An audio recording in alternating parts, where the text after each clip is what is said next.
We're here now, present, in this moment, at every moment, at all times, joyfully, with full permission, taking over Kosta's speaking mechanism. This is what's coming through based off of the questions you're having, as his conscious thoughts, beliefs, judgments, and opinions are not active at the moment. In those terms, you get through the same experience quite often, maybe not noticing it as much, but you do go through those experiences. You go through them every day. Sometimes you are aware of them, sometimes you're not. Sometimes you're in that state of ease and state of unfocus where your sharp, sometimes laser sharp focus is not so present, where you feel like the lines between your physicality and your relaxation, between your attention and your relaxation, between your questions and your relaxation is blurred, and it's tipping a little bit more towards the side of that which is wider perspective. That perspective when you're really not pointing your attention in any specific way. When you're in that place where you are physically focused, you are hearing, smelling, tasting, touching, seeing things with your physical senses, but they're not dominant within you in a process of gathering data. They're not so active and so sharp when you're going to sift and sort and organize and observe and choose and observe and choose and observe and choose, but you're in a place of such wider perspective, such ease, that sometimes you can get to the place where it's even sometimes hard to get into the place of focus. In other words, once you resonate within this place of as unfocused as your physicality allows you to have, and you see the benefit of that, and you see how that applies into your physicality with every question that continues boiling through you, and then allow you to have more and more discovery of those wonderful answers, you see that that place is also of satisfaction. Sometimes you bump into it and you do not know what to do with it. Sometimes you build more and more awareness of how to go there on purpose, how to go there with the variety of tools that you have. And once you get to that place of ease and satisfaction and not much focus, sometimes you like to stay there and stick around there for a longer time. Sometimes it's so wonderful to be in a process of unfocus that you do not really even check in with what's happening with the world outside as much as you usually do. Kosta had a very similar experience coming through these days. Not much meditation, not much really of his regular activities, as his back had a little bit of soreness. He overdid his tennis play and then he was a little bit uncomfortable for a couple of days. That made Arman wonder about certain things, but then he saw how Kosta turned on this lazy bag mode, he likes to call that. Arman usually the first day when this happens, and this happens very rare. It always happened rare in their relationship, but now it happens so rare that Arman forgot how that felt, and even called him a very lazy sloth. In other words, relaxed as a sloth, he used as some of the words to describe the variance of that which he was observing. In other words, some discomfort that was not usual for Kosta prompted him to turn this mode on. In other words, to turn the mode on where he was giving as little attention to as little things. In other words, he chose a couple of things he knew will give him a very good awareness. He chose to still maintain the minimum of his meditative process. He chose to do a minimum of movement throughout the house and organizing and cleaning, which usually is a very meditative process for him. And then he chose to watch a lot of tennis. So much so tennis and occasional movies in the evenings when the tennis was off, that was the tool for him to get into this as unfocused place. In other words, discomfort in the body that showed up prompted him to do something different until he could get a consultation and then eventually visit the doctor to look into it. And then from that place of knowing that it is what it is, there is not much I can do over next 2 to 3 days. This is not an emergency situation where I would have to go to the urgent care. This is something that I can manage on my own, but I know that even for me to go and somebody look at this, I want to be in the best possible scenario. And how do I do that? He would get himself to this place of really choosing what are the activities to give attention to. And so as he was softening up and softening up, in other words, his changing of the flashlight of attention would usually, in his regular movement between question and answer, move with such speed, often predominantly with satisfaction, sometimes with not so much satisfaction, but now he found a completely different, new way of doing it. He was prompted to this way of holding attention of longer time in one activity. He was prompted to see how that can be beneficial, how he still can be fully focused in an activity, but because the switching between the activities is not happening as often, it is not happening as quickly, as rapidly, the adjustment in a question-answer dance of his flashlight of attention does not have to work as hard as often. And so he really enjoyed that portion of this experience. He really looked and found that as the experience of something that he really enjoys. He may even schedule next set of his favorite tournaments, and there is 4 of them every year, sometimes more, but mostly these biggest 4 tournaments. He may actually even intentionally schedule to have this kind of experience. He found that would be a good time for him to really do the minimum of focusing and stretch the focus on one topic that gives so much satisfaction that the lines between the focus and focus dance starts blurring in so much more that he can find so much more ease and satisfaction, even when some of the physical conditions were discomforting as this time around it was. And so we're using this analogy and some of these words to let you know, to remind you that you can find this deliberately, that you do not need a physical condition to prompt you in that direction. And oftentimes, overwhelmment in your thought process, and oftentimes that place, when it shows in your body, prompts you to do that. To put the brakes not on your experience, because you can never do that in your physicality. You can never turn off physicality to be more easy in a wider perspective, but to soften up the speed and the frequency of switching the attention from one to another topic, that causes you to have it. And then when you feel the full swing of things, then you add more to it, and then you soften up, and then you add to it, and then you soften up. This is what we talk about: incremental, gradual, consistent balance and satisfaction that you then can choose the speed to. And so with this in mind, we're really eager to hear your questions and what's on your mind today. Go ahead.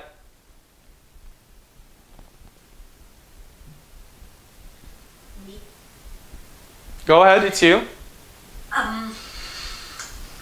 So, thank you so much for 10 days ago, I think it was.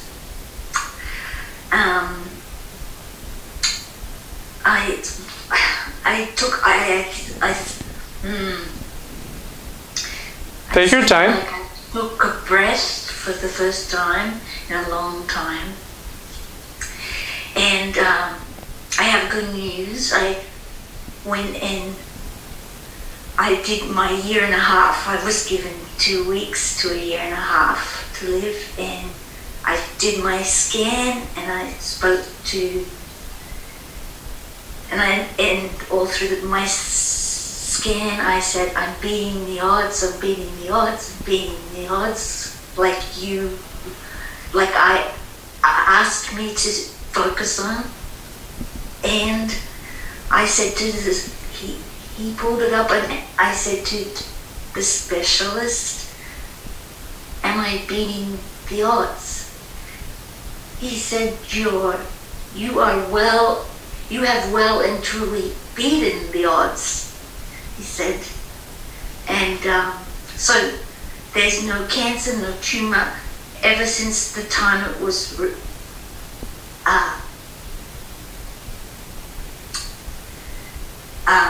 removed. It's supposed to regrow, and it hasn't grown back, not once. So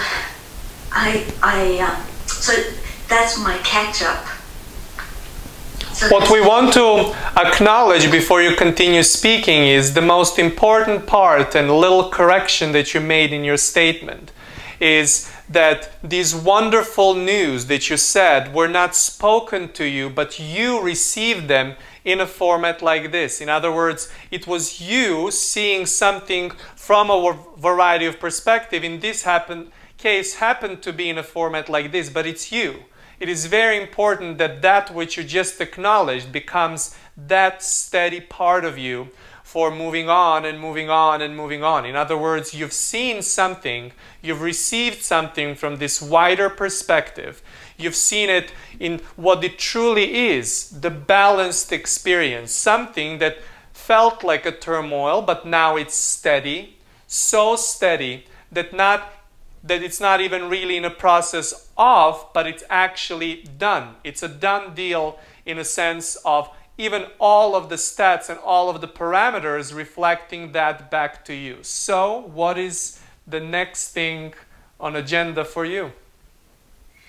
So, I still have these chronic headaches, and I know you said don't go back, but I still think this is active in my vibration, and that's to do with I got to the stage where I was only focusing on the positive, but my wife, who I love, you can't cut her out of my life. And I love her, and I was sucking it in, and it first showed up in a burst pipe, and then an ulcer, but I was joyous all the time. I just focused, and when things hurt me, I just focused on the positive aspects, like Abraham says. But I was pushing something down all the time these last 8 years, and the more I loved her, the more it hurt. Just little things like the dishwasher or anything. It really hurt, like a tumor, and I focused on something else, but I got to the stage where I was having panic attacks, so I had some Prozac, and I numbed it, and I was all the time very happy. I don't know what to do with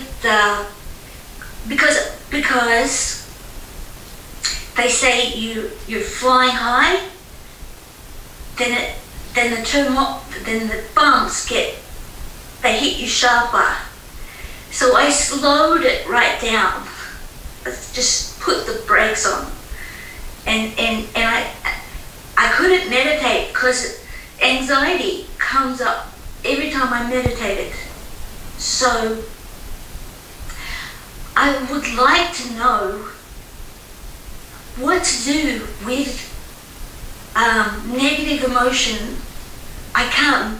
Meditating makes it worse, and I've now slowed the brakes, but I've got these chronic headaches, and I think it's all to do with I want to be harmonious, and I'll do anything to be harmonious. And maybe my headaches, I'm taking endone, and that's numbing. So we will start at this place of recognizing that this bigger deal you talked about and that you got even confirmation from as a reflection from your doctors is taken care of. That is a big win. That feels like a big win. That feels like you predominantly being in that place of steady, even on such a touchy-feely topic. In other words, in such an important topic as it is your health. And now, some of the other things that keep showing up do not seem like that big of a deal compared to that. We would start there too. We would start in knowing that this is a huge movement, big movement, in a place of harmonious, balanced life experience. And we know you will agree to that too. We understand you want to get to that place of balance. Again, we understand you want to get to that place of harmony. Again, but we also want to bring to your attention is that there is really no harmony or balance you've had before that you are now to regain.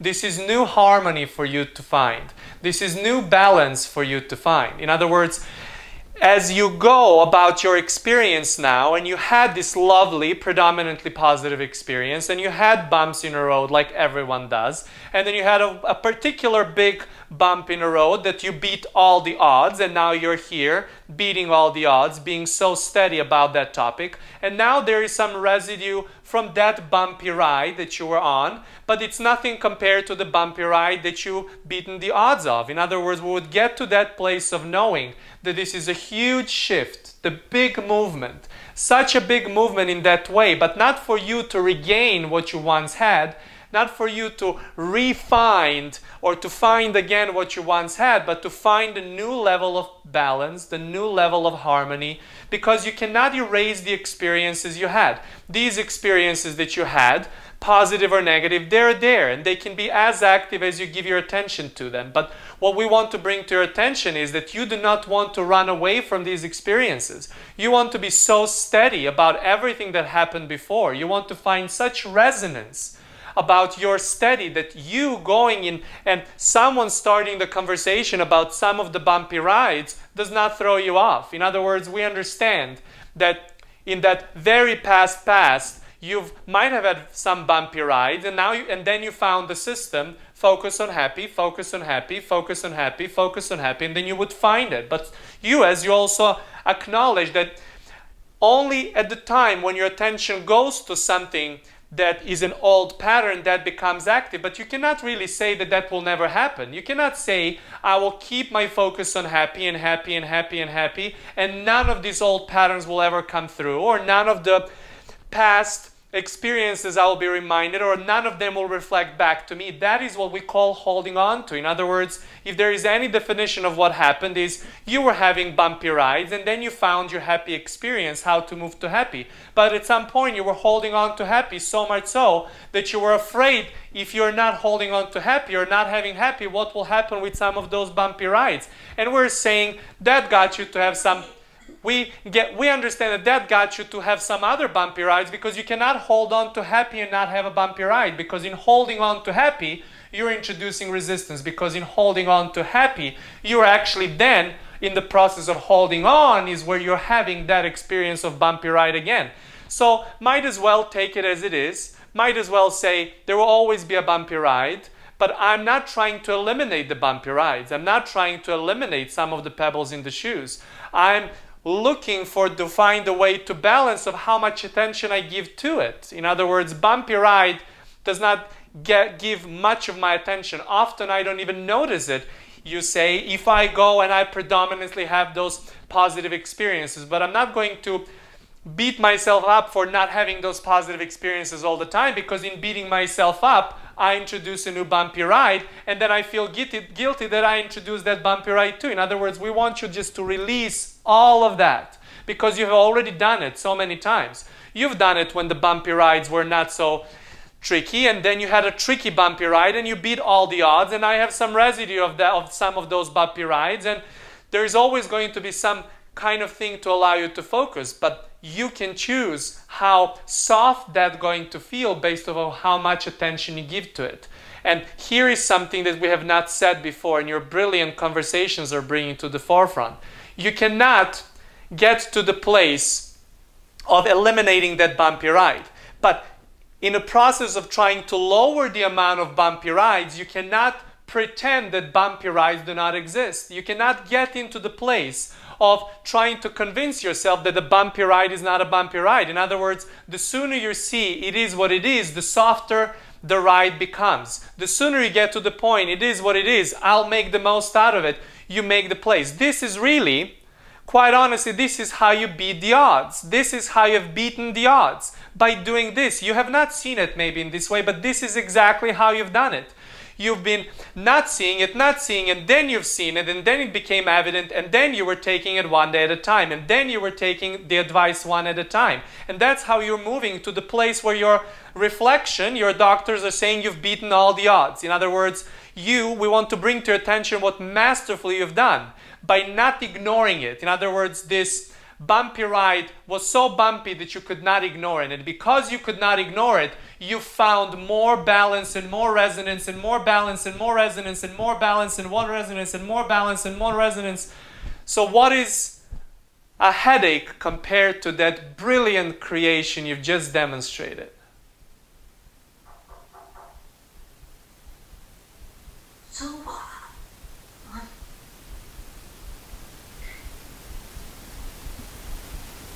are you saying even, so what do I do with negative emotion? You let it be. You let it not, you don't try to put it under the carpet or cover it every single time. If it's too uncomfortable, cover it. You can cover that mirror, but for a moment saying, there is something uncomfortable. It's so uncomfortable that I do not want to deal with it right now. But I know I'll be in a place of steady, so I will focus on my steady. So next time this comes around, I'll be able to take it as a face value. I will be able to take it as a face value. I would say my partner is annoying today. Kosta says this sometimes. Armand is having an extra glass of wine and he's having these conversations. He used to have these conversations with Armand out loud. Now he does not have them. Sometimes he would bottle it up, bottle it up, bottle it up until he would have a headache.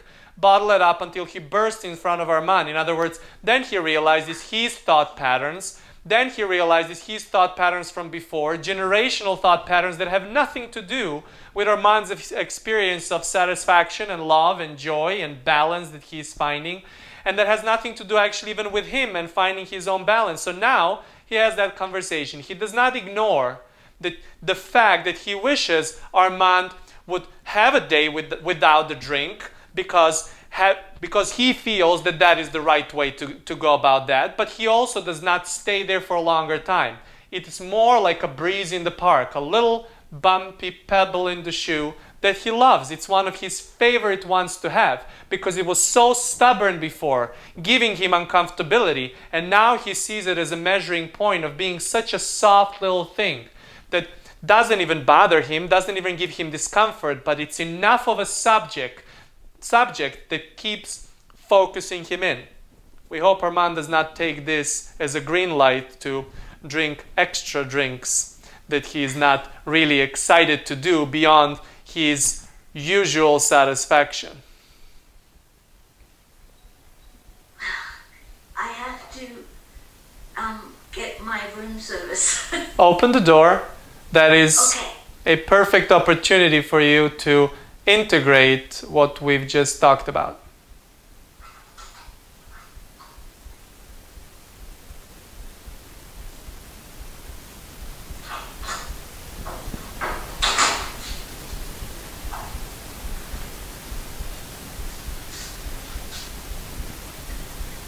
We want everyone to be aware of the brilliance of this conversation, of something that sometimes you do, how you get out into the balance, how you get out into your steadiness. How do you beat the odds of giving attention so much so to something that something now becomes more steady within you and not that big of a factor of a wobble, but rather just a beautiful part of your question-answer dance for you to focus around and to focus to. In other words, we want to bring the brilliance of what our friend is bringing up to this conversation.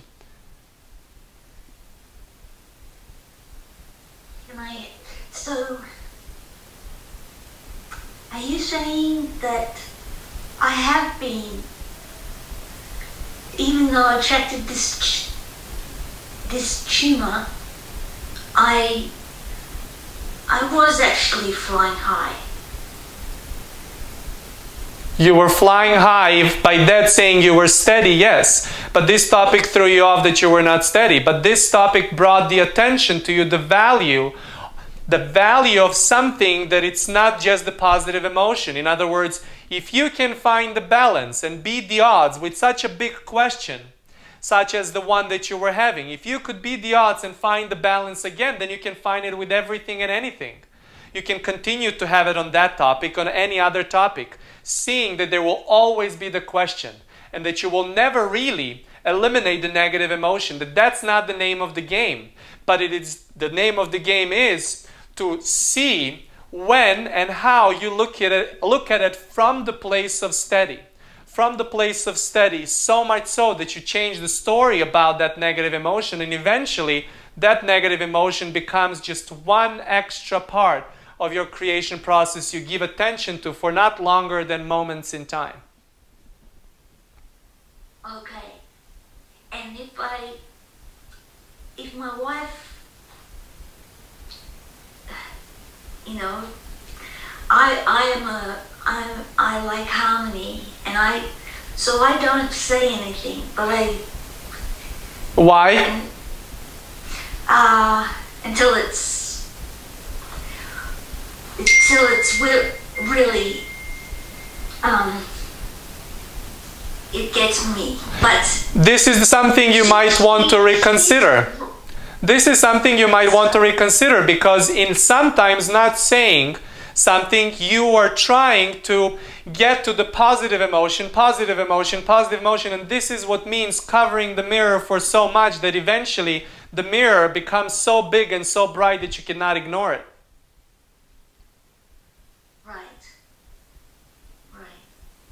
And so we understand the concept of not wanting to look and dig into the questions too much, but to say that to ignore the questions fully, to hope that the question is going to go away by ignoring it, is really to say, I can eliminate the question and be only in a harmony and positive emotion. And that is really not what's happening. You're choosing how long you stay in each part of it. And once you're predominantly in your place of balance and harmony on various topics, as well as on a topic with your partner, you would get to that place where those negative emotions would not bother you. You would say something like this: I know that there is a value in this. I see something bothers me. And usually I don't say anything, but I will say something now, because I'm not want to bring this to anybody's attention to stay here longer. I will say it because I feel steady. I know I love my wife. I know my wife loves me. I know I can say something. I know I can say something in acknowledgement of the value of the question. I can say, here is something that threw me off. I do not really want to talk much about it. I do not want to dig into details, but I see that there is a value for both of us here. And in order for me not to pile it up, I will acknowledge, even loudly, even in front of you, that I know that there is value to something like this. And I know we will individually get to what that value is in our own discovery. This is how we would approach any situation that throws you off. Thank you. Thank you. Now that is a very powerful process we just offered you. Really, really excellent conversation. We're ready for more. Go ahead. Hi, Weola, can you hear me? Yes, go ahead. Yes. So beautiful. I feel like it's so funny because on one hand, I want to say, wow, I really missed you. I really missed you. It's been a while. And then the other hand says, well, you're really never gone. You're always with us. And I was smiling about that. And I was also smiling about how you use the phrase breathe in the park. And that really struck something with me, because they can just be so easy and simple as a breeze in the park. And I just love how that feels. And my question, I have like 77 questions ready to go, but obviously I'll just, So my first question is, why, sometimes it seems like healthy things seem to feel good after we do them. For instance, maybe we think, I should go to the gym and I should work out. But in that moment when you're laying on the couch and you're hanging out, just relaxing, and you're just kind of being lazy, you're like, well, I don't really want to do that because I'm liking where I'm laying and I'm just relaxing and being easy right now. But in our mind, we do know that after we work out, we're going to feel better. We're going to feel more energized. We're going to feel more excited. We're going to feel more enlivened and toned and fit, okay? And so that's like one thing. Like the healthy things seem to feel good after we do them, and the unhealthy things seem to feel better before we do them. So like, yeah, we drink champagne, we eat burgers, we eat pizza, and so the unhealthy things we think are the fun things we want to do. And then afterwards, we're like, wow, I do not feel good at all. So before you continue, we want to offer a different verbiage for you for this. And this different verbiage being, instead of saying healthy and unhealthy, because that really varies for a variety of people, what is healthy for them and what is not. If you think about it more as things that I'm used to and things that I'm not used to, things that are my habit and things that are new. In other words, champagne and pizza and burger might be your habit, and you might want to go and eat more vegetables and go to the gym and run. But those are just new habits and two vantage points about something that it is. And you can have it all. You can have pizza and champagne and burgers and line up with every part of that experience of preparation of it, of enjoying it and having the experience after. And you can have the same thing with going to the gym, of anticipation and thrill about going for it, actually really enjoying it, and not going only for the effect of how you feel afterwards. You see, that bonus, that how you feel afterwards is a bonus. How you feel afterwards about any action is the bonus. But the process of being in that process, in other words, that's what we talk about when we mention any kind of goals or achievements or that which you call manifestation. In other words, the whole process of receiving something from the idea that's formulated from the question in discovery until you experience it, all of that, there is infinite steps of satisfaction that can happen. Not only that one when the thing manifests and shows up, and therefore the thing that you call healthy, or we call it a thing you might want to experience as something that it's new for you, that can give you satisfaction. We understand sometimes it starts as an effect to kind of lure you in, to kind of have you focus so you can see that actually the whole process is the most satisfying part of it. Yeah, okay, and so my next part of that particular question was then, is it a good thing for us? What's the word? Is it beneficial for us to actually disconnect from the actual activity so that we can just explore the experience and just see where it takes us? I mean, I kind of think that I already know the answer to that. You want to disengage. You want to disengage not from the activity. You want to disengage from the outcome of the activity. There are brilliant teachers saying that, one of them being Bashar, saying that you will get to act on the highest excitement without focus on an outcome. That is really some of the most brilliant words spoken. For you to really see how something feels, healthy or unhealthy. Do you want to bring it into your experience or not? To even be able to judge how this feels is not by the effect of it, because it is by you experiencing the process. If you do not really enjoy the process, you cannot have satisfying outcome of that process to begin with. And no process can be satisfying. No unsatisfying process can bring you satisfaction with the outcome. Because even with people who might say that, they are never, ever, ever, ever, ever, ever, ever doing the activity only for the outcome. They might be feeling like they're doing that, but the process of it, making a decision to show up, actually showing up, actually doing the activity, and then seeing the results is really what they're going for at all times. Okay, so that, yeah, and so like, I wanted to talk with you about like perpetual transmutation of energy. Like what I understand is that the #1 law of the universe is we don't necessarily always get what we want, we get what we are. The universe doesn't hear what we say, the universe hears what we need. Let's start first at the place of saying is that my rules, not made from my point of self, but from the wider perspective, dancing with the self, this awareness. In other words, we're really getting more and more picky and more choosy about getting you to understand that there is no separation. That these rules that you talk about, you make the rules. All of the rules are your rules. All of the rules are your rules. You were in on the rules that you're part of. You were in bringing those rules to be where they're at.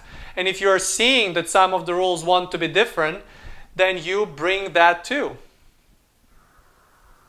So as soon as I just kind of allow myself to get in harmony with what I'm envisioning or daydreaming or imagining, that's really that's really kind of the flow of the process, right? Once you receive an idea, and then visiting with that idea has predominantly feeling of answer to it and not question, that is when it's happening. That is when it becomes your reality. That is when it tips over into that physical form and you experience it. Everything before that is you checking in with that to see where it's at, regardless of how small or big that vision or daydreaming or idea is. That's good. Okay, one more for right now. I really have been wanting to ask you your words around the Akashic record. Supposedly, it's a universal field, which is like a record of past events that have been imprinted in the universe. And I want to know, is the Akasha idea, is that something that's actually real, or is that like a bogus something that somebody came up with? I really want to know about what you would say about that. Well, first, the premise of anything being imprisoned in a wider perspective doesn't flow. But what you're talking about is this infinite memory bank of all questions, all thoughts, all emotions moving through, in other words, and being moved through by a variety of people. In other words, you're talking about infinite bank of all thoughts. That's what you're talking about. And as such, you have access to all of it because you've been partaking in its creation for a very long time.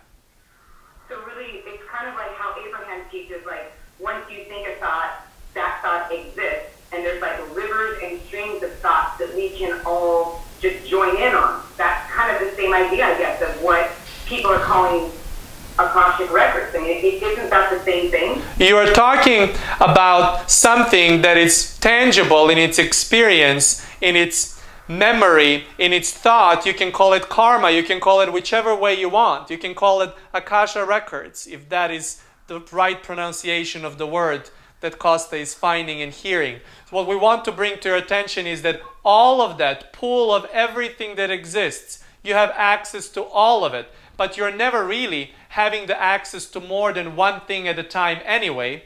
So you making too much out of this infinite, ever-growing, perpetual, eternal library of everything that exists really doesn't play a big role, but for what you have going on and active within your physical iteration. Yeah, it's like just one thing at a time. And, I mean, I've never even talked about Akashic records. I just heard about it and was curious, you know, what it was. But I get it. So, I guess the last thing for now is that I love your humor around Armand and not to give him the green light to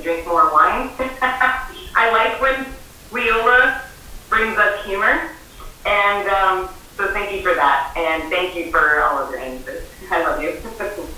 He's been pushing all the green lights on this topic all this time. It is only Kosta that sometimes turns red because of that. Really, really excellent conversations. Go ahead, we're ready for more. Hello, Weola. Can you hear me okay? Yes, go ahead. Okay. I have a question about self-care. Something that's come up recently in my partnership is this feeling of self-care, like dynamic, where my partner is very okay with like just really giving and giving and giving and giving and giving. And then all of a sudden it kind of turns to something else when his cup is, when his cup is empty. And he'll even give past that. And for a long time in our partnership, I would try to manage that for him and like not, I would try to keep mindful of it and thoughtful about it and, but then I started feeling like, wait a second, this is not my responsibility. This is his responsibility. It's my responsibility to care for myself and make sure that I'm taking care of myself. However, in kind of releasing that, I started to allow him to just do whatever the heck he wants to do, and just really like let him start to take on like tons and tons of stuff, which feels out of balance. During the Weola retreat, I actually got a lot of clarity around that with the help of Karen and my partner. We just had a really cool conversation. But there's this feeling for me of, well, it doesn't feel good to kind of make sure that he's filling up his cup or that he's not filling from an empty cup. But it also doesn't feel good to, it doesn't feel good to be responsible for that, but it also doesn't feel good to take advantage of it either. Anyway, so I mean, really I feel like the power is coming back to myself of like, well, wait, what do I want in this? How do I want to feel in all this? But I do kind of wonder what your thoughts are on kind of filling up, each, it was kind of a continuation of the original conversation with the other person, but it's not like I can force him to speak up or take care of himself. So I guess that's my question. Well, first we'll start in a place where, of course, that you cannot make him that because he did not have an opportunity. So far you were trying to do that part for him. In other words, you were trying to do asking for your partner. So we want to bring to your attention that this responsibility you talk about, your ability to respond to everything around you, is really unlimited. Your limitless responsibility for everything that you experience. So you can say that reflection, your partner being your reflection, is still your responsibility. But how you approach that reflection to change versus you and your action and reaction to change is different. It's very simple. We have not offered it this way, but your brilliant question is bringing it. Your very pointed question is bringing it up. Is if you want to see the change in the reflection, you go wider. If you want to go and see the change in your own experience, not reflection, but within you, you go and play question-answer dance. In other words, you cannot impose. You can be the question for other person, and for partner, oftentimes you are. You're a question for him more time than necessary. So allowing someone else to ask their own question, it is not like you're giving them opportunity or not. Your partner has been doing this for the longest time, asking question, asking question, asking question, asking question. It's just sometimes you might have felt that you were the one trying to manage something that's been self-managed and self-cared for. It was just that type of a way to be self-cared for. In other words, you allow yourself to see that reflection come to you. This is really, really a mastery of living and mastery of seeing reflection coming back to you and give you more wonderful feedback that you're used to, even on some of the stubborn topics, such as that particular that you chose to speak about. So we would approach it from this angle. We would say, I understand that I'm asking my questions, that my partner is asking the questions too. I understand that we influence one another. Either we are to each other the question, but I can also see, as well as my partner can see, and pull up into the wider perspective, and from that perspective find an influence. There is no other way but to influence others by being predominantly in the state of steady. So once you're predominantly in a place of steady, first, you do not see this as a trouble that somebody does not have enough self-care, or how quickly they will get to the place of self-care, because you understand that everyone has their own tools. And that the fact that this has not been happening before is not because you were trying to take care of the other things. You were just giving so much attention to the question that you did not see all these answers and all this movement that your partner has made to come to the place not to empty the tank completely every single time. In other words, even if it seems all the same to you, the movement has been happening. It's all that you gotta go to the wider perspective to change the pointing of your flashlight of attention to the other side so you can see how much movement had happened. More you're able to see that it is not to see how empty the tank is, but how full the tank is, then you will start seeing more and more and more and more and more movement.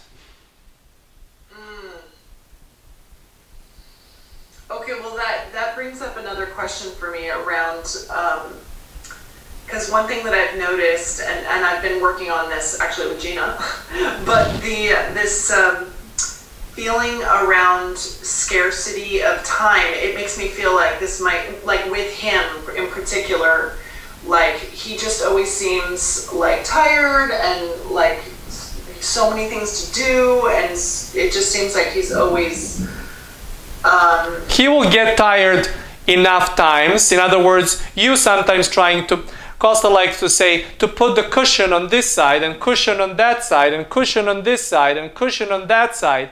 Sometimes you let it bump into the wall and then they will make their decision. In other words, sometimes you're there to support, but sometimes you're there to watch and observe the unfolding. In other words, the moment you're good with both, then you are a true partner. So this is the thing of being okay with watching someone in the question, basically watching them and being okay with it. Okay. And not you trying with your questions to, because what happens is when you try even to put the cushion here and cushion here and cushion here, you don't infuse your steady in someone else. You only turn up the question so they get to turn on their steady sooner. In other words, you might be thinking you've been helping and assisting. All you were doing is to turn up their question quicker. In other words, all that's happening here and that can happen quicker for them to become more self-sufficient about this is to allow them to get to that question turning point on their own. In other words, that was the part you were helping with. You were not helping with infusing steady ever. You can never help with infusing steady because in a mutuality of giving attention to one another, you're most of the time meeting in a question. And so you can turn up the question, but the steady comes only when you turning up the question gets somebody to turn up the question. Sometimes they can be so oblivious even to you turning up the question they will ignore you altogether and find the steady on their own anyway. Okay, wait, you just said something that I really want to jump in and highlight. So you said we usually meet on the question, in the question. Can you say more about that? Like, what does that mean? That means that every time you're giving attention outwards on a perimeter of you and anything that is reflection of you coming back to you, you are asking the question. At that moment, every observation with your physical senses is a question. Everything you give your attention outwards is the question. In other words, formulating the question, observing, collecting data to ask the question, formulating all of that stuff and finding reflection back, reflection back, reflection back. Now you can do that from the point of steady if you're predominantly steady and 3/4 of your experience feels so steady that that observation does not feel like a question to you or does not feel like something that throws you off. But at all times, any kind of data gathering is in a place of question. Okay. And for the other person as well. And for the other person as well. And so the real question you want to ask is, how does it feel so good to be with someone else? How does it feel to experience not only, when we say questions, there is various degrees of questions. It can be so soft and subtle that you're playing this beautiful question-answer dance together, meeting each other in questions, getting your steady in answer. Question, answer, in other words, that you're so intertwined in the movement of a question and answer individually that in your intertwining, all you see is really steady. All you see is really easy. All you see is really relaxing. All you see is really love. And therefore, that might sometimes feel like this person puts me at ease. This person put me at steady. But it's only when in that space somebody is so consistent in their question-answer dance and predominantly emanating steady that you activate that too. And then when two meet to have that, well, that is a real, real, real party. Down. Thank you. I got it. We know you did. I can really feel that too. Thank you. Really, really satisfying conversation. We'll take a minute of break for Kosta to stretch his legs and continue right after. For now, that's it.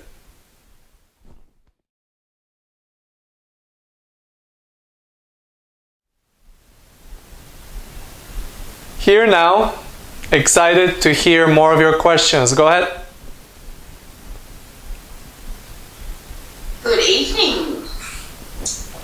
Nice to see you again. It's so good. I'm having a really releasing morning after using some other tools with different people and lots of tears and releasing, so it feels really nice actually. I have been working, oh my God, see, just ignore me, don't worry. I've been working on getting more steady and getting more unfocused and tuning into positive emotions and things like that.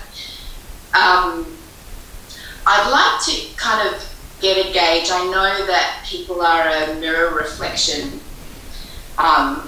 When we interact with them and things that we see that we don't like or that kind of trigger us and things like that are often things that are going on with us. But then at the same time, like I come from quite a low vibe family, so it's how do I kind of negotiate where like people will say often someone's interpretation is all a reflection of what they've got going on. And then at the same time, there's this, yes, they're a mirror for us. Are they both things, or is the first one not as relevant? Like, I'm trying to negotiate that, because I think when I have to interact with low vibe just through family, practicality, I feel like the contrast means that because it feels so wrong to me, I can't be that. I must be at the core of me not like that, because otherwise I wouldn't feel as much of a wobble. But then again, it's also reflecting back to me things that I have to soothe that are a mirror. So I'm just trying to, if you could kind of talk about that a bit, would be great. What you're talking about is the first understanding of you seeing the variety. In other words, what you call low vibing, somebody more predominantly in the question. A lot of questions sometimes turn into problems that can be predominantly discomfort, sometimes even physical pain or mental pain in the talks. And that being predominantly there, you remove yourself into your own life, you move on and start creating your own balance, and then you find that that is not really the only thing that is there. In other words, you discover the other side. You find people with predominant ease and love and satisfaction. And not only that you see them doing that, but you see that you can have that too.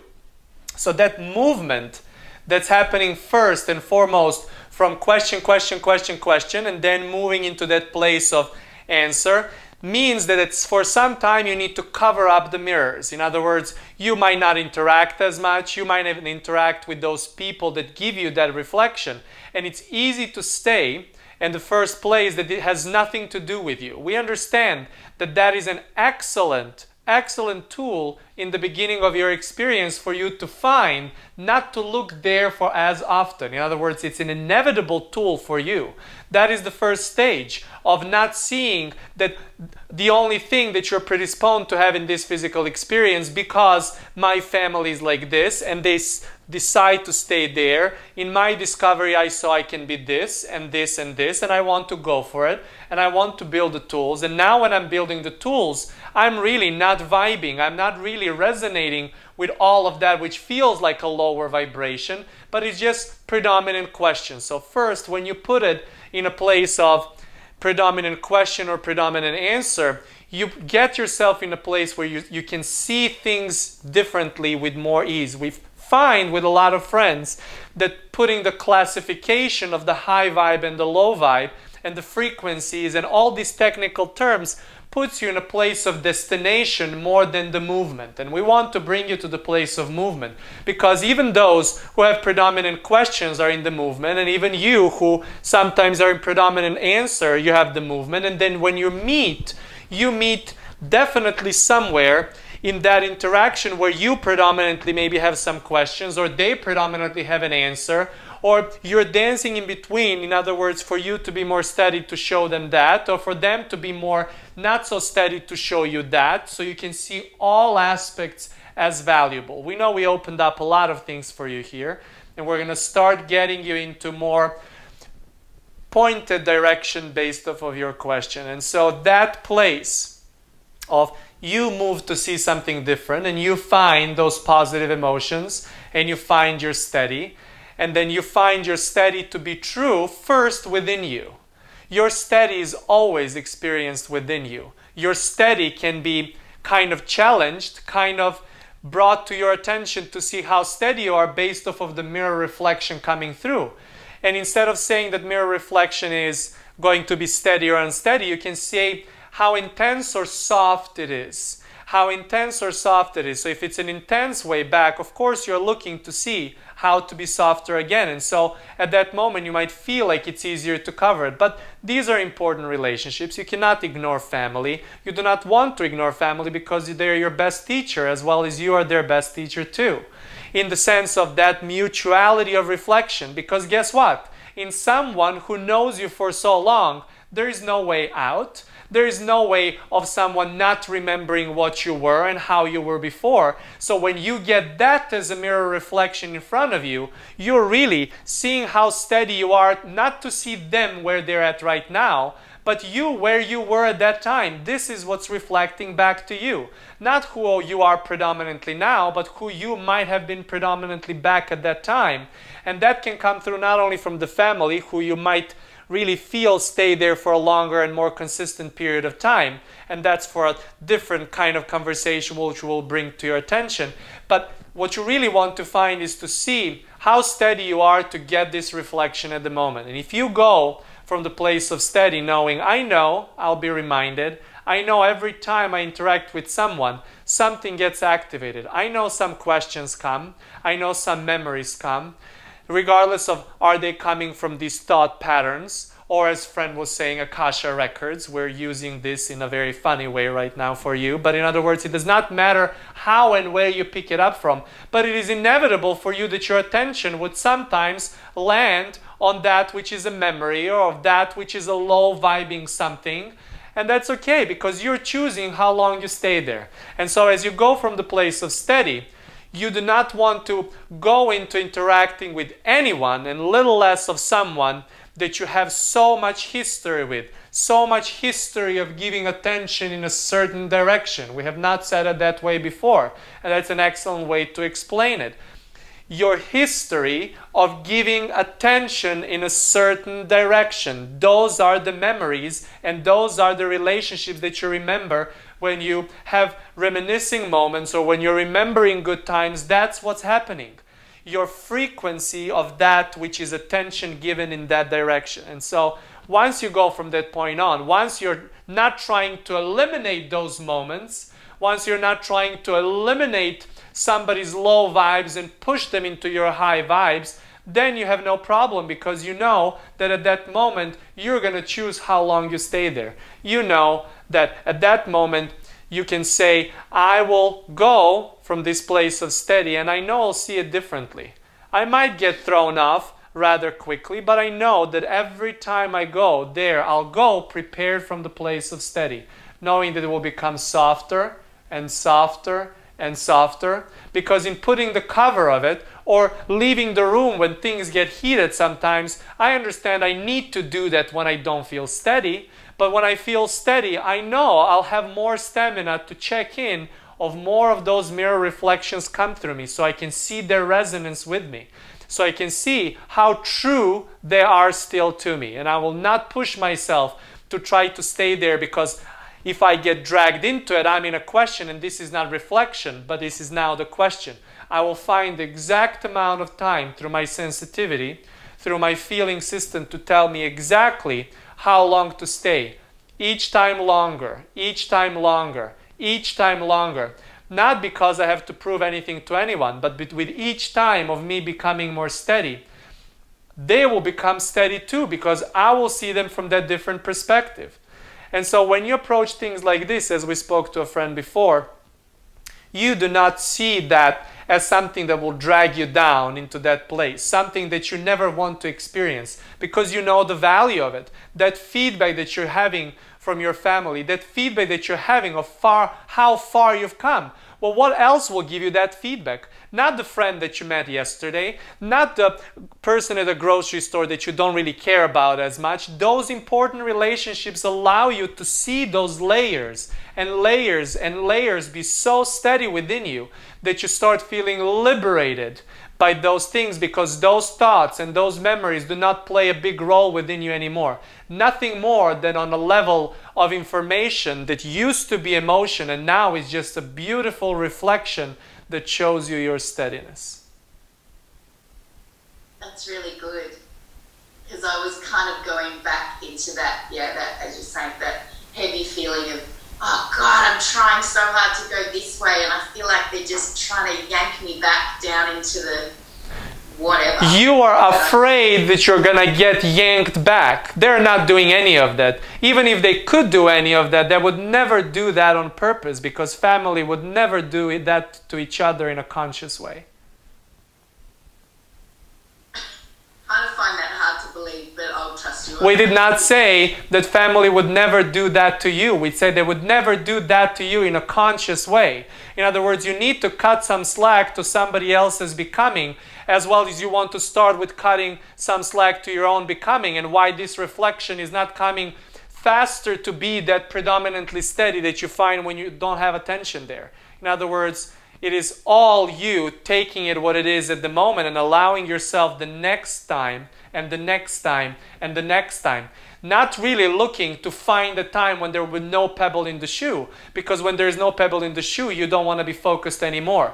And we want to bring to your attention is that those experiences, those stubborn buggers of those mirror reflections in your family are really the ones that are going to continue bringing to your attention so many more questions, and therefore, we did not say it that way before, continue extending your physical iteration of this one to be longer and longer and longer. For as long as the questions are around, the answers, you will want to see discovery of those answers. And if we ever are to rank anything in any particular way, it does not always happen like this to every single person, but most of the time, predominantly, the family will keep you around longer in this physical iteration, just because it triggers within you more and more and more of those beautiful reflections that causes so many of desires and questions to be launched for you to discover the joy, love, satisfaction, and appreciation from. Cool. Thank you so much for that. That's really good. Thank you. Really, really, really brilliant conversations today. Go ahead, we're ready for more. Demi, I think this call has been the best call ever. Is that just mine? Like I really feel like this is the best call ever. You might want to tell this to anyone who did not show up today, because this is really, really off the charts conversations. So good. Okay, so I've got 3 questions. I'm going to do what I did in the workshop. workshop where I'm going to start with like a light and fun and easy one and see if I get to the other two. See if I We love that strategy. We love the strategy that you have because you want to see how much momentum and steady you can get to some of the questions. And you may not get to the third one. You may not get even to the second one, and it's irrelevant when you get to it, but you will get to it. We know you will get to all of them here. We just want to give you this as a tool to when you are doing some of these things on your own. Wonderful. Awesome. Okay, so my first question has to do with, so yesterday I was like fiddling around my computer between clients, and all of a sudden I just got this impulse and this desire to like go to the Weola website, and like I want to buy more one-on-one sessions with Kosta and Weola. And I don't know why. I don't like have like a list of questions. I even was like thinking like what were some of the questions I would ask. I was like, well, I can have like one or two, but like I went to the site, you know, there's like 4 choices, individual, or there's 3 different packages. And you know, I love feeling things out, and I was just feeling like the biggest package. It just feels so good. And I did that too, like in, I don't know what it was, like maybe January, I did that too, and I bought it and I just sat on it, and then we ended up turning it into the IBB2 program and stuff. So I just want to know more about that. Like, I know it's not necessarily valuable to figure out the why, like there's maybe a bigger why that I'm not super aware of, but like it was a super strong impulse. I waited, like I paused a little bit, and within the hour, I'm like, no, I just feel so good about this. Part of it, I just feel really abundant lately too. So can you tell me more about what's the driving factor of that? And I feel really good and like pat myself on the back that I allow that kind of impulse, but I still question like, but I don't really have, like I'm not gonna be booking any sessions right away, or so I think, but tell me more. What we want to bring to your attention is we often recently started saying that there is the value in the question that you don't necessarily see at that moment, and then you see it at some other time. In other words, when you receive the answer. Well, it's the same thing for something that feels so easy to you. In other words, you felt an impulse for new discovery. You have used this as a tool for your discovery. You do not know what the discovery is yet, but you know that there is the value, and therefore you went for it, and now you're in a process of discovering what that value is. In other words, this does not always have to be in I'm not feeling good and I see the value but I do not know what the value is. Sometimes can be I'm feeling excellent and I do not know what the value is, but I know it will show itself to me. In other words, you do not, it's very, well, this is, you're bringing this from this light and easy question to something very important. We have not said that before. This is what we talk about, the clarity of the question. Once you get the clarity of the question is when you see the value regardless of seeing the details of it. In other words, seeing that there is the value, that is the clarity of the question. And seeing that there is value is the clarity of the answer. And so you demonstrated the latter one. Like I literally feel like just in buying the package there was immense value. Like just that alone, it just felt so good. I can't even describe how good it felt. Because it feels like a beginning of discovery. And yes, it feels like a beginning of a guided discovery from a wider perspective. So now, from that place of ease and satisfaction and not knowing the value of that answer, you are now to be so steady. Maybe even right after this call, maybe in weeks' time, in months' time, in days' time, it does not matter, to open up the door for the new questions. In other words, to open the door, to tip the point so the curiosity can lead you into discovery of the questions where you're going to see the value of what you've just experienced. Awesome. Okay, for my next question. Okay, so so on the last call, I think it was the last call, I shared about how I had this beautiful discovery with my husband Ian, where both of us had active, like our biggest insecurities, that he's going to ask me for a divorce, and he thought I was going to ask him for a divorce, but we both were really steady in the conversation, and it lasted like 20 minutes, and it was just this epic coming together and like awesome stuff. Like you mentioned too, I think it was Genevieve, like we didn't get into details as to why and anybody's fault or anything, just kind of cleared the decks on what we were feeling and saw the ridiculousness of it, like literally like laughing, or like, are you kidding me? And so it felt that felt really well, good. Before you go there, we want to show you the value of that laughing part too. In other words, you do not want to laugh and brush off the value of that which was discovery of the question. Even of the same question on his side and your side. That brought you to have that laughing experience, that release, that discovery. But without that questions, you could not firm up the next stage of your relationship. Yeah, like I feel like we both felt like that much more secure in our relationship and connected and loving.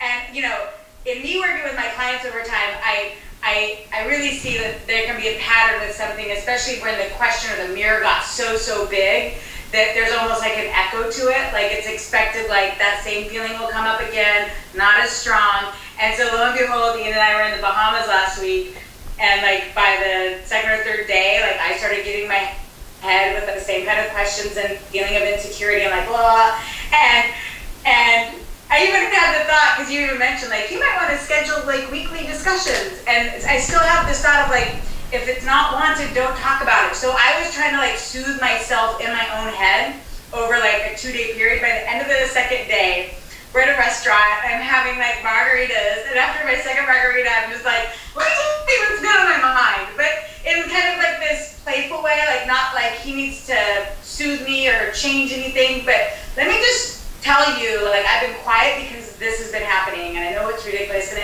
again, we had that kind of coming together, and so I really getting to experience, again, what I've been watching my clients experience, which is where like, it's this big thing, there's a breakthrough, it's likely to come up again, and then it softens again, and it just gets lighter and lighter and lighter and lighter. So can you tell me more about that?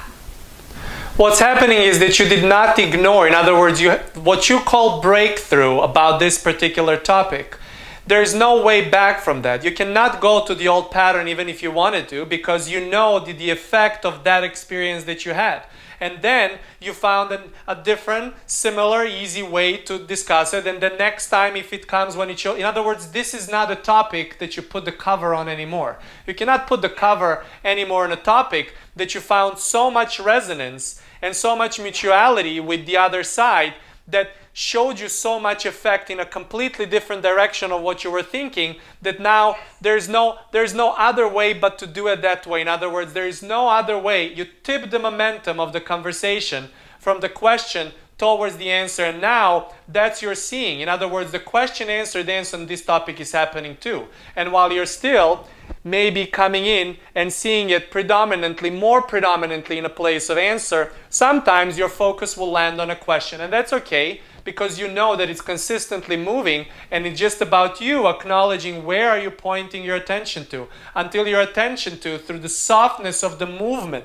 What we're talking about when we think softness is softness of the movement, of your point of flashlight of your attention, that it's not making big strides and landing randomly on the spots anymore, but really landing in the vicinity of that which is a softer question, and then quite some answers, and then some other soft questions, quite some answers, knowing and not expecting that the questions on this will ever disappear, but that it will be so soft that sometime pretty soon it will not even come up in your radar as a big deal, but you will be able to put it in a conversation as a part of something completely different from a place of study, which you will not be even taking any more days or weeks or months, and then not even hours, but rather minutes or sometimes even seconds about that, and start having to what Kosta and Armand recently recognized as their own conversations beyond emotions. Sometimes with your partner,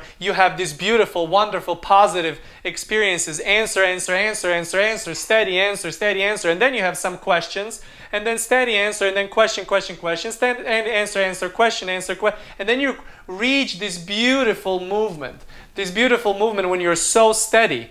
That application of that steady to anything that comes to you does not bother you, because you know you're not going to get yourself into question, question, ping pong. But you feel so steady that bringing some light to that question feels rather satisfying and brings you quite a lot of movement into the ease and satisfaction. Yeah, so I guess this is awesome.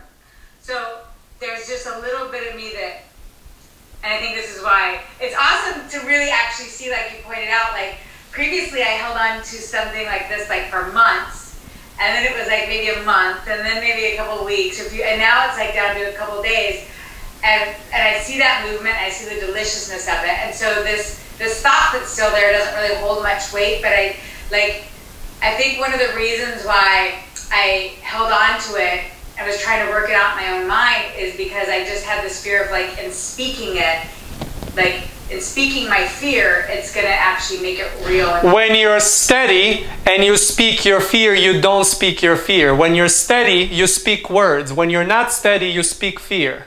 Yeah. So that's like the living beyond emotions, right? That means that you're so steady that when you speak about these situations or these silly thoughts that you pick up, because we want to bring to your attention to, you'll never get rid of these thoughts. But how often you give your attention to it will become the play. In other words, how much this becomes, how dissolved this becomes so it does not come up in your radar at all is really what's the name of the game. And once you find that resonance, especially with someone so important to you, like a life partner, someone that's going to bring more and more of these questions, really understanding that the only time where everything is dissolved from your focus is when you're fully unfocused and dead from this physicality. In other words, re-emerge into the next physical iteration. But you're so much so to discover in this one that should not even be the question. You want to really rush into those questions, especially with those important people that cause you to experience so much joy and love and satisfaction. Awesome. Okay, my third question. Okay. I almost didn't ask because I could hear him stepping down the stairs, but I'm like, I found my steadiness, and if he hears it, like, I'm super okay with it. So what you're talking about is a big thing. Even that mention that you have right now. I'm now here within the days, but I feel right now so steady that even if this conversation comes up within the seconds, I'm okay. In other words, this environment makes you feel maybe steadier than your everyday environment, but that can become everyday environment for you, where you do not really care about how these things are going to come out because you know that you're so steady that nothing will throw you off. Yeah. So one thing that was really cool when we were at the Weola retreat and talking with Liz one-on-one a bunch, which was so satisfying, and she was talking about how she partners with her husband now in this amazing way, and I actually found out after the fact. I thought she'd been doing it forever, but it just really started in January, where they wake up at like 5 or 5:30 in the morning and they do this. I think she calls it the code of creation, and so she does her magic on her husband, and he's super game for it. And I'm like, oh my gosh, I would love that, to have something like that with my husband. And I've had that desire for a long time, but like hearing Liz speak about it, like really activated it, and I could see even more possibility with it, especially because I'm just more steady in my ability to help like facilitate magic and stuff, and I know he's more confident in in seeing what I've been doing with my clients. So anyway, one thing that's been fun is like I have the utmost confidence in Ian, and like he's a master, he's amazing, and it's also been fun and funny to watch sometimes how in working in this corporate, he's like a big deal, and he knows his shit, and he's super respected, yet like he still causes trouble here and there with people, and I see it as so unnecessary, but I also see like he enjoys the game of it, and it also adds to his confidence. You know, he enjoys being the question for people. He really likes poking people, and he stays so super steady. But what's funny is, starting this year in January, we started this mortgage refinance process for both our homes, and throughout the whole process it built where like he was getting more and more frustrated with like the mortgage broker and what they were asking of him, and not telling the truth or whatever, and he enjoys catching people and like documenting things, so I could see he was having fun with it. And as he would talk to me about the updates, I could also tell he was somewhat frustrated, but he was having so much fun with it. And like we even I like talked to him about it the other day. I was like, he's like, I hate it when people are stupid, or I hate it when people lie to me. And I'm like, but you kind of like it too, because you love calling people out on it, and you love like being like the person that has all the details. And so it's been fun to watch, and the whole time I felt completely confident that everything for sure is going to work out in our favor. And lo and behold, like so many things worked in our favor that like kind of extra money was coming in. But it's funny because another thing popped up over this last month, like where there's this $86,000 check just floating around. It's supposed to be ours, but like, and it seems to like come to almost a bigger head. And yesterday he got a wobble about it, And I've never seen him wobble like this on such a situation. I think I had a slight wobble about it.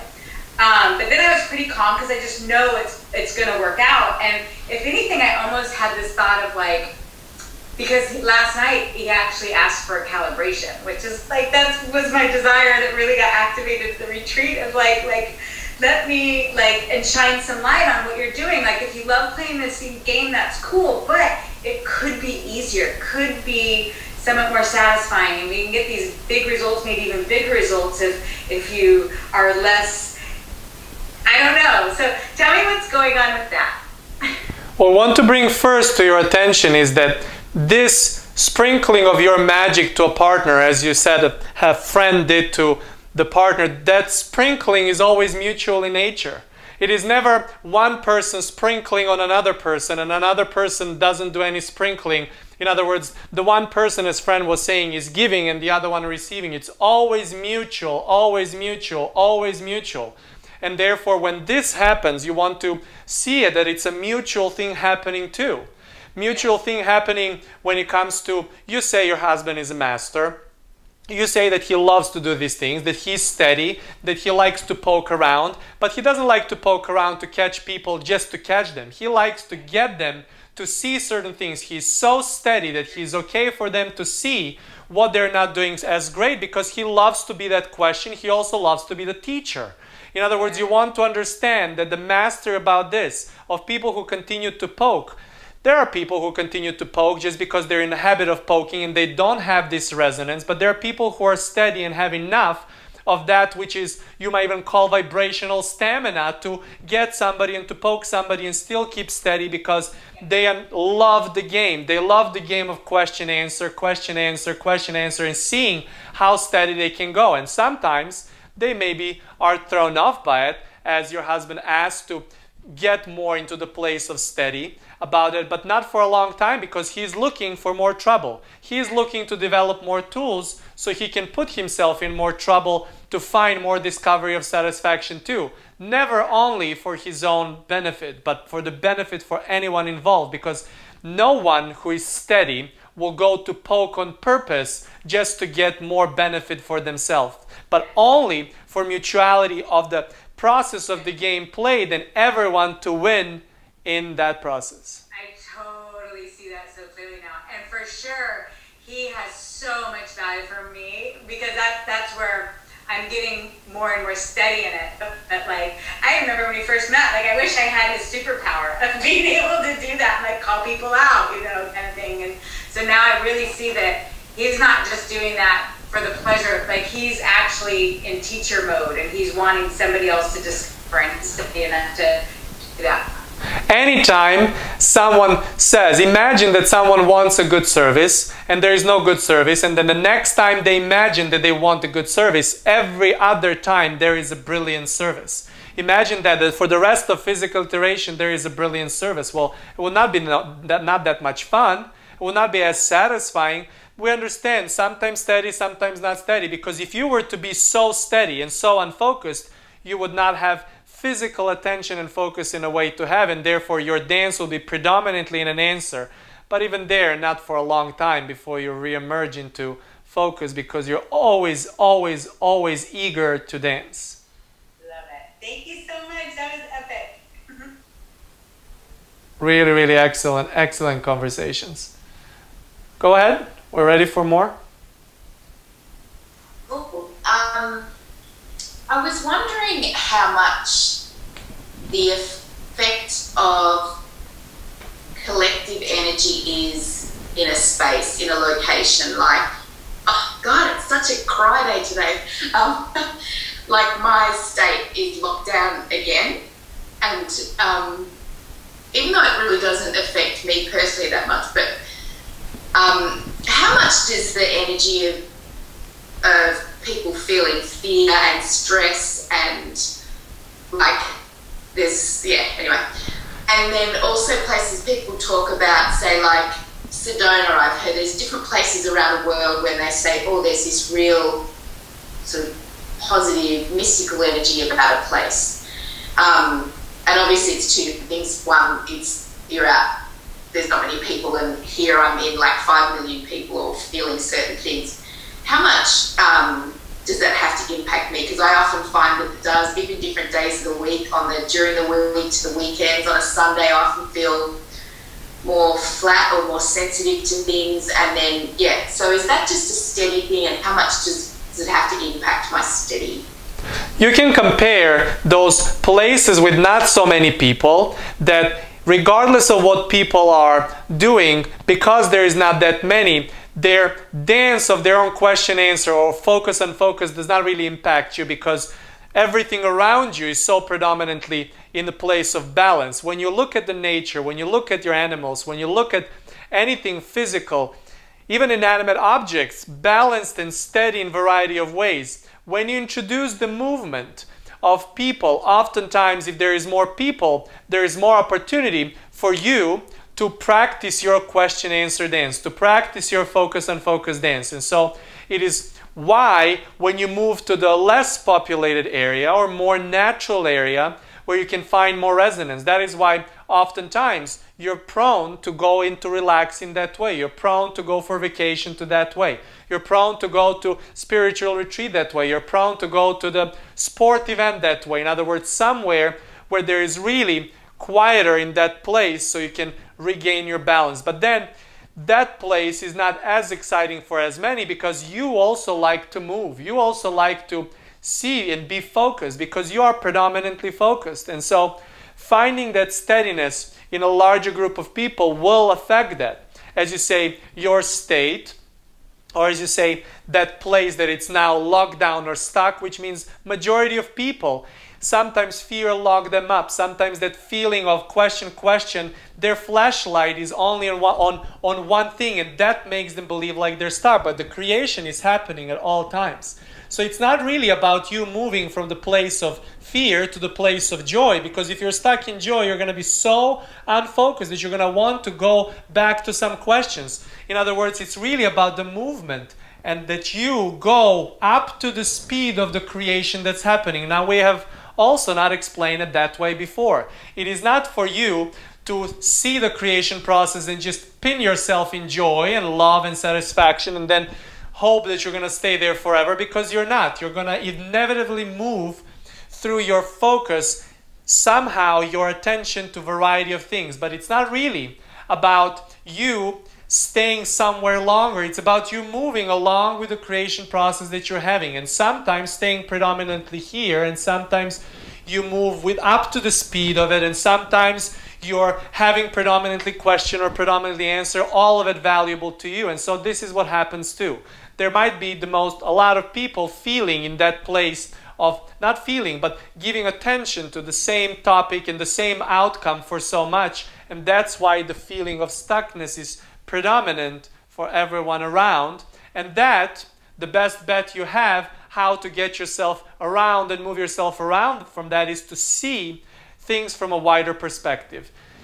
Everyone around you, 4,999,999, whatever you say, all of this, everyone but you out of these 5 million people can be in a place of stuckness, and you can be the first one to see it from a wider perspective. There is the value to this. People are finding their resonance. We were stuck for some time, and then we were not stuck, and now we're stuck again, which means I'm seeing the movement. We were not completely stuck only at all times.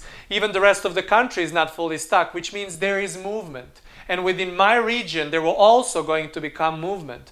People will start to see this, and I will start inviting people by my own place of study.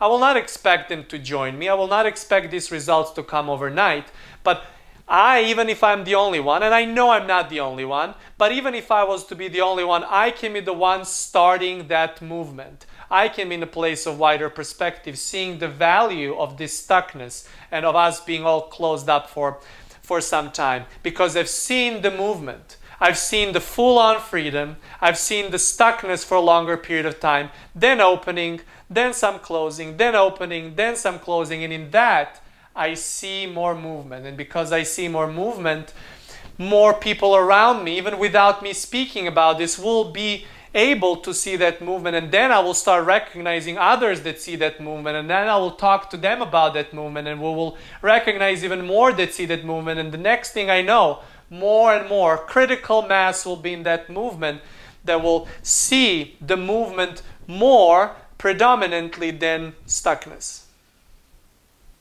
Yeah.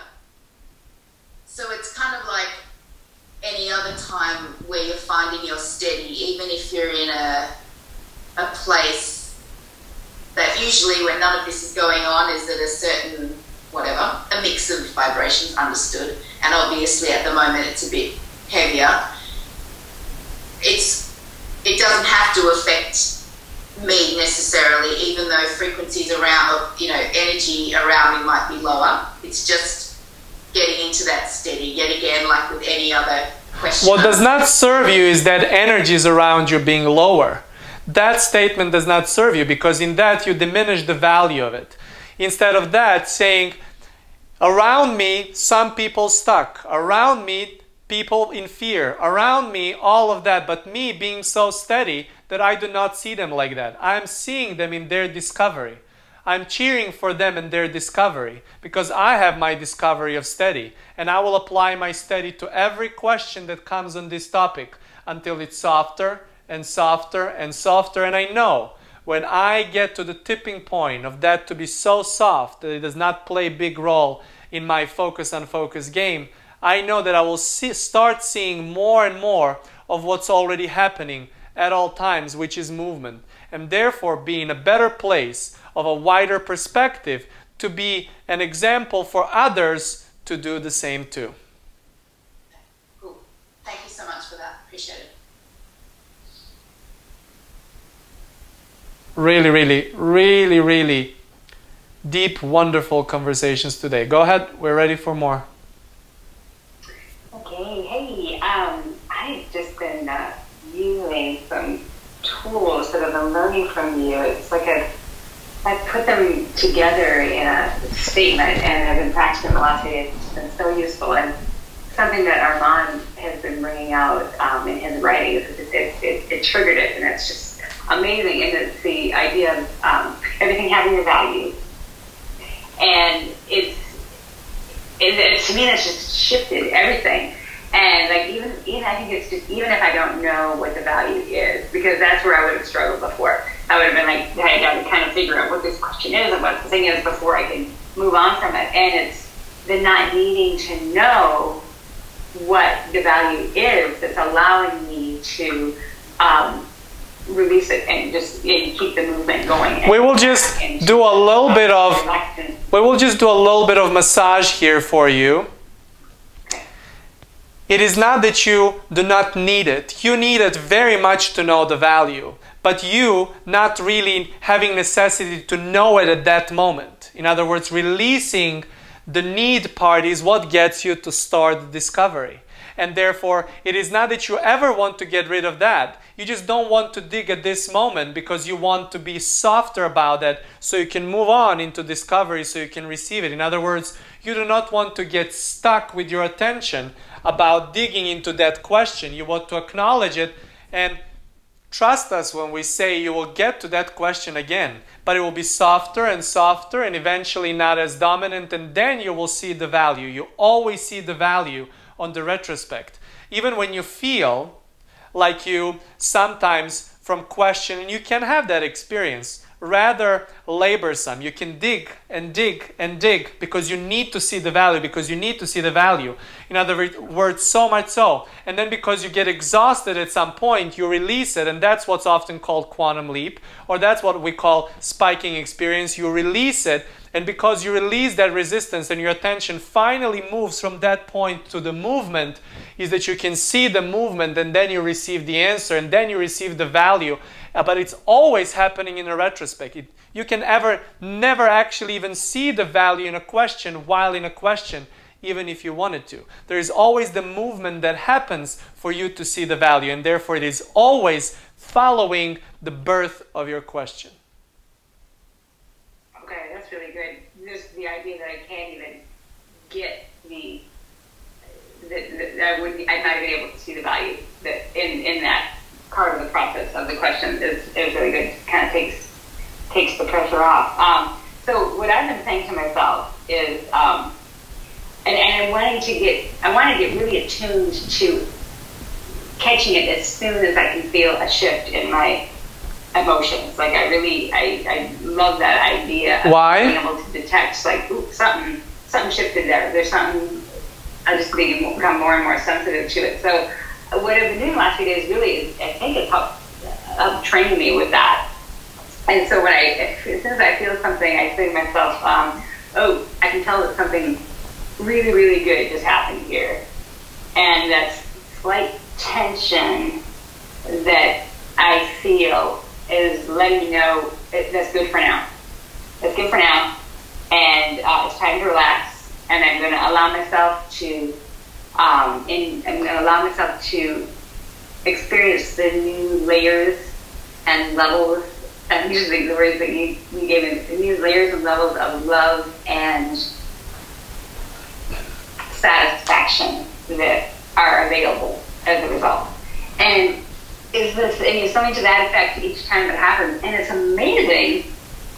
It's like, for some reason, it just hits all the little things that I need to hear, and I can just, like, let it go. So as soon as I kind of go through that little spiel in my head, which takes a few seconds, it's like I've already been like, oh, whoosh, like, oh, okay. It's a good thing this happened, and I'm acknowledging that I call it a slight tension, because it's like, that seems like the most subtle thing I can come up with. I don't want to put even an emotion. It's like, like tension, and that it tells me that good thing has happened, and that it's enough for now, and that now I just want to relax, and I'm going to let myself start feeling the new levels and layers of love and satisfaction that are available as a result of whatever I just thought. So anyway, for some reason, it's like so amazing. So I'm just finding myself, I am moving more quickly with that. It lets me just like immediately release whatever it was. Like, I barely have the thought, and I can feel that kind of tension, and then it's like, whew, I release it. And then I'm noticing I'm really quickly kind of just sort of like, yeah, I say, oh yeah, I'm going to feel the love and the satisfaction, and I do for a second, but then I'm like right back to focusing on something else, and thinking, well, I don't know, should I be like maybe delaying this process a little bit longer? But maybe that's what you're talking about. It's like, oh, it's like, hey, I'm steady and I'm curious about something new. And so my attention is going right back. So you're choosing the amounts of staying in your unfocused time and focus based on what was on the heels of that. So if you were in a place of experiencing very emotion, identifying yourself with a positive emotion, and now you experience something that causes you to experience negative emotion, we understand why would you want to do 1, 2, 3 and be out of it. So next time you see it, it does not bring you any kind of momentum in that way. But once you start applying your steady, you do not need to work on the quickness of being in and out. Sometimes it will be in and out quickly. Sometimes it will move rather slowly and gradually. Sometimes you'll be gradual on a tipping point from question to answer, through answer, from answer, all the way towards the tipping point for a new question. And sometimes you'll be surprised, but you'll be also very gradual. In other words, you will stick around in that place of not discomfort, not for that to take momentum in that direction, but by seeing what the value is. Because we understand that if something gives you any kind of negative emotion, oftentimes it's triggered to get you to refocus on something else. But once you're in a place of steady, applying that into your curiosity, into your question birthing, at that moment, you're staying in that place a little bit longer.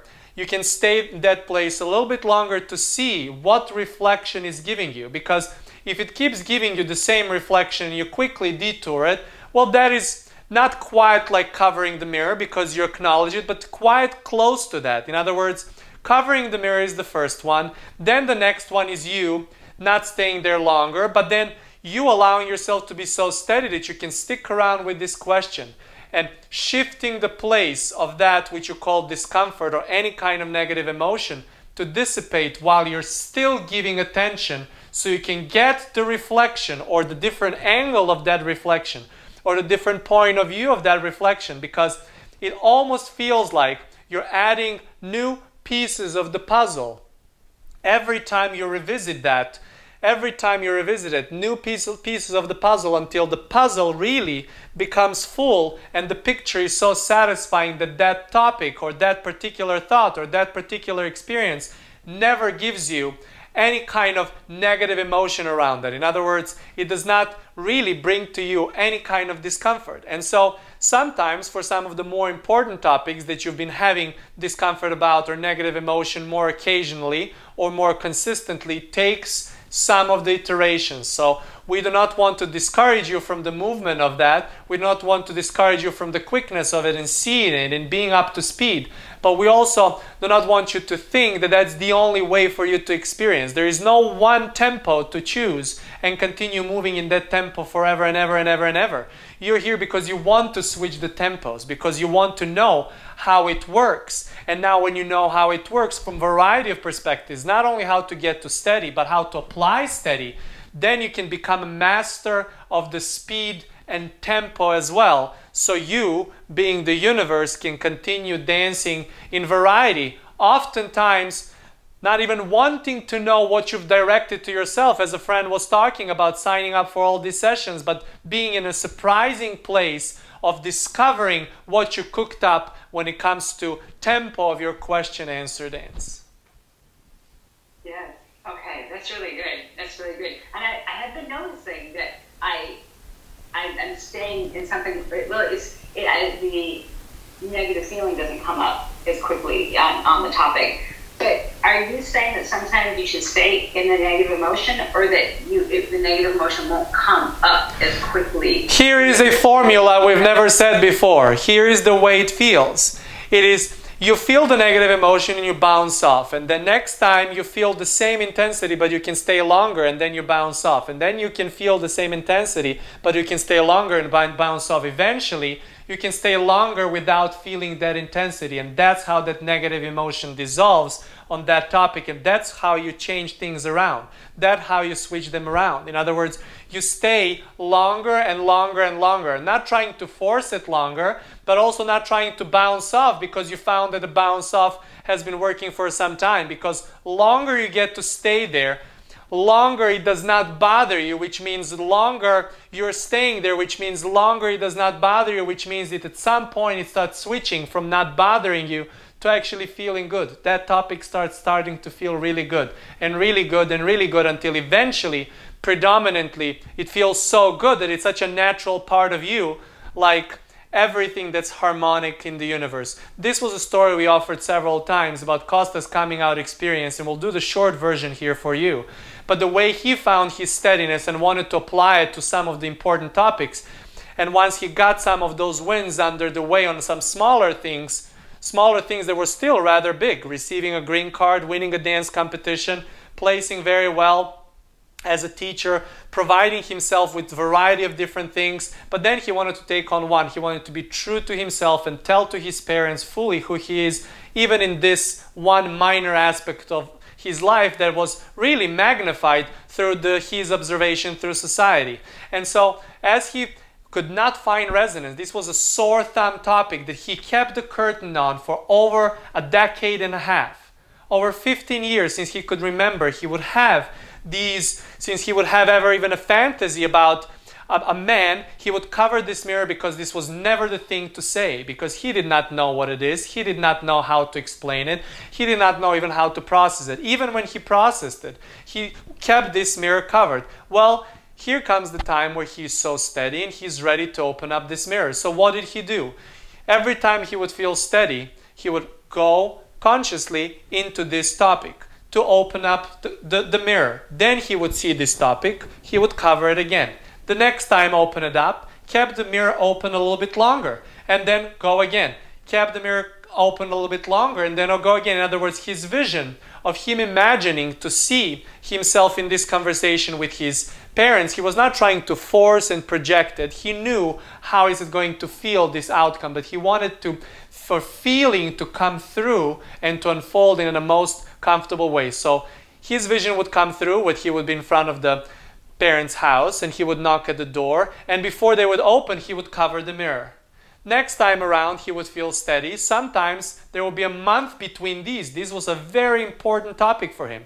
And then it started speeding up from a month to every other week, to every week, to every few days, to every day, to several times a day. He could go more and more consistently, more and more steadily into this topic, where he would cover the mirror not only when the door were open, but he would walk in through the hallway and then cover it. The next time he would make it to the living room, then cover it. The next time they will all sit together, he would cover it. The next time they would talk, but not about this, he would cover it. The next time he wanted to speak, but he could not speak, so he would cover it. We're talking about his vision. These were not all the attempts of him coming into the room and pressing the play or pause on these situations. In other words, he would allow the movie to softly, gradually, incrementally take momentum in a completely different topic.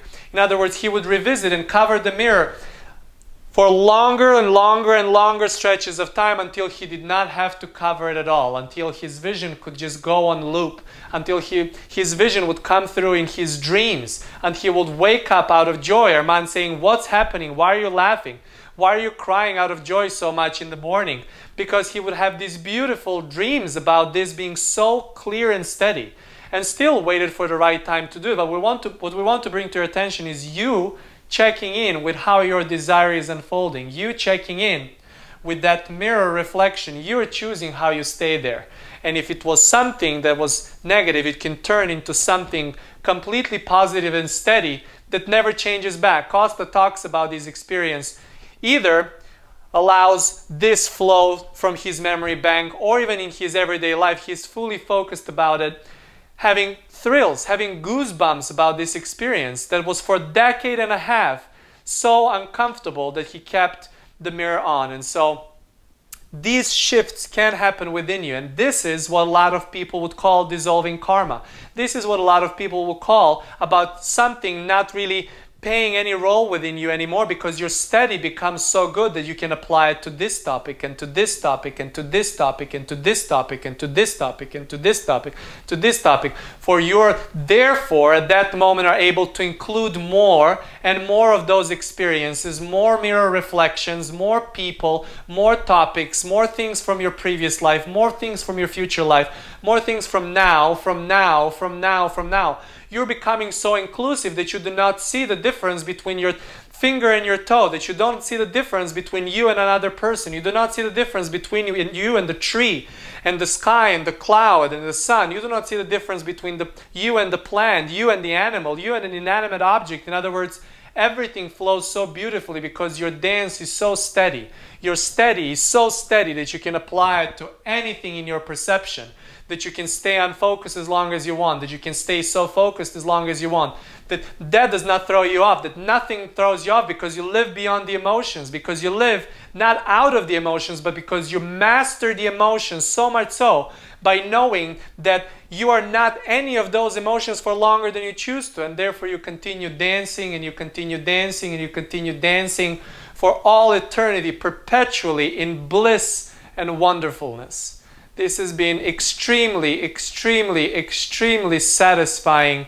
The best to date broadcast generated by your brilliant questions and the flow that Kosta has been allowing as of recent, in appreciation of everything flowing through you with more easy steadiness and balance for now.